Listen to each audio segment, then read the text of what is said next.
নিত্যদিন কাজের পর mobile scroll করতে করতে দিন শেষ হয়ে যায়, কিন্তু মনে হয় যেন কিছুই করা হয়ে উঠল না। আচ্ছা, এই অলসতার কারণ ঠিক কি, আর কিভাবেই বা একে ঠেকানো সম্ভব? চটজলদি জেনে নিন এই তিনটি অব্যর্থ উপায়। প্রথমটি হলো টাইম ব্লকিং, যে পদ্ধতিতে আপনি প্রতিটি গুরুত্বপূর্ণ কাজের জন্য একটি নির্দিষ্ট সময় ধার্য করতে পারেন।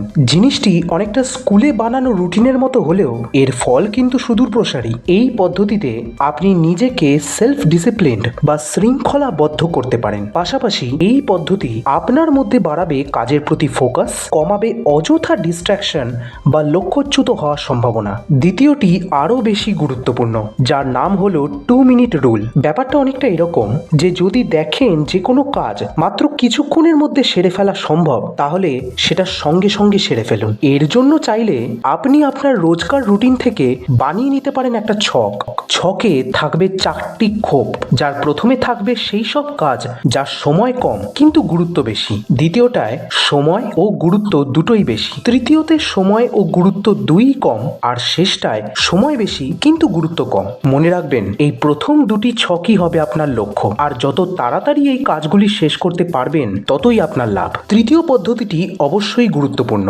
কেননা আজকের যুগে মানুষের সিংহভাগ প্রোডাক্টিভিটি কমানোর জন্য দায়ী আমাদের মুঠোফোন বা মোবাইল। তাই চেষ্টা করুন অপ্রয়োজনীয় অ্যাপ আর নোটিফিকেশনগুলি আজই সরিয়ে ফেলতে, বন্ধ করতে। তাই দেরি না করে এই পদ্ধতিগুলি আজই ট্রাই করে ফেলুন, আর এমন শর্টস আরও পেতে ঝটপট সাবস্ক্রাইব করুন আমাদের প্রভৃতি চ্যানেলে।